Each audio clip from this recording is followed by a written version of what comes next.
Soul land 5 the rebirth of Tang San के इस episode की शुरुआत में टांगसन जो होता है ये बताता है कि हमारी पिछली जिंदगी में तुम मेरी वाइफ थी और मैं तुम्हें प्रोटेक्ट करने में फेल हो गया था, जिसकी वजह से तुम मुझे छोड़ गई और इस रियल में मई गोंगसी के तौर पे रीइनकार्नेट किया और तुम्हें ढूंढने के लिए मैंने भी दोबारा से जन्म लिया। और हम दोनों के रिबॉर्न में बस एक ही अंतर है कि तुम अपनी पिछली जिंदगी की सारी मेमोरीज को भूल चुकी हो, जबकि मैंने अपनी वाली को संभाल के रखा है और मेरा सिर्फ एक ही उद्देश्य है कि तुम्हें ढूंढूं और तुम्हारी तरफ रहूं और एक दिन तुम्हें अपने साथ अपनी दुनिया में ले जाऊं। और जब मैंने तुम्हें पहली बार मिल्क टी शॉप पे देखा था तब मुझे वाकई में काफी ज्यादा खुशी हुई थी। तो इसी वजह से टांगसन हो या फिर शूरा, मैं तुम्हारी तरफ तुम्हारे साथ रहने के लिए तैयार हूँ और चाहे ब्लड ऑथ की कसम खाना हो या फिर तुम्हारे लिए मरना, मैं ये सब कुछ अपनी मर्जी से करने के लिए तैयार हूँ, क्योंकि मैं बस तुम्हें प्रोटेक्ट करना चाहता हूँ। और इस चीज को सुन के मई गोंगसी चौंक जाती है और वाकई में इसका सर चकराने लगता है और सोचता है कि आखिर ये क्या बात कर रहा है, आखिर ये इनकारनेशन कैसा है और आखिर ये पॉसिबल भी कैसे हो सकता है। लेकिन ये चीज इस चीज को एक्सप्लेन करती है कि आखिर क्यों शूरा जो है ये हरदम मेरे प्रति इतना नाइस रहता है, वो भी बिना किसी कारण के।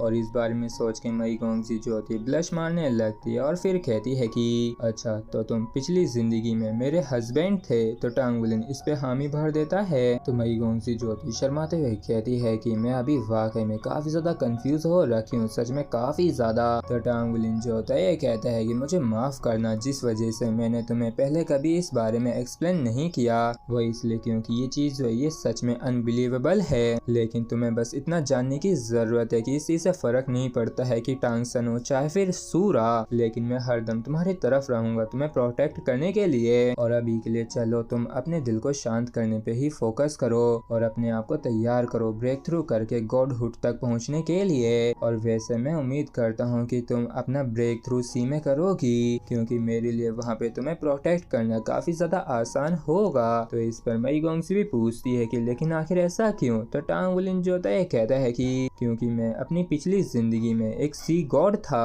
और जैसे ही मई गोंगसी सी गॉड का सुनती है तो टांगवुलिन बताता है कि जब crystal finish great demon emperor ने तुम्हारे फादर के ऊपर अटैक किया था तो वो जिस प्रोजेक्शन को देख के डर के भाग गया था, जिसने दावा किया था कि वो एक सी गॉड है, वो असल में मैं ही था। और यहाँ तक कि डार्क ग्रेट डीमन एम्परर जो है उसको भी मैंने डरा के भगा दिया था। और इस चीज को सुन के मई गोंगसी की बोलती बंद हो जाती है और फिर ये कहती है कि मैं कुछ समय अकेली रहना चाहती हूँ, जिससे कि मैं चीजों को अच्छे से सोच सकूँ समझ सकूँ। तो क्या तुम्हें इससे कोई दिक्कत तो नहीं है। तो टांगवुलिन जो होता है कहता है कि ठीक है, बस इस चीज का ध्यान रखना कि तुम अपने इमोशंस पे काबू रखो, नहीं तो शायद ये तुम्हारे ट्रिब्यूलेशन के ऊपर भी असर डाले। तो इसके लिए मई गोंगसी भी मान जाती है, जिसके बाद ये यहाँ से गायब हो जाती है। जबकि टांगवुलिन जो होता है राहत की सांस लेता है और सोचता है कि मुझे मालूम नहीं है कि क्या इसे सच बता के मैंने सही किया या नहीं, और मगर जो भी हो लेकिन कम से कम ये इसको सैड फील करने से तो रोकेगा ही। और मेरी जो अभी की कल्टीवेशन लेवल है वो अभी और ज्यादा इम्प्रूव नहीं कर सकती है, इसलिए अभी के लिए मैं बस धीरे धीरे करके डिवाइन कॉन्शियसनेस को रिफाइन कर सकता हूँ। और इस चीज से फर्क नहीं पड़ता है कि लिटिल मई कौन सा डिसीजन लेती है, मैं उसे स्वीकार करूंगा और हरदम उसके साथ रहूंगा उसके तरफ उसे प्रोटेक्ट करने के लिए। बस बात इतनी सी है कि मुझे दोबारा से उसके फेवर को जीतना होगा।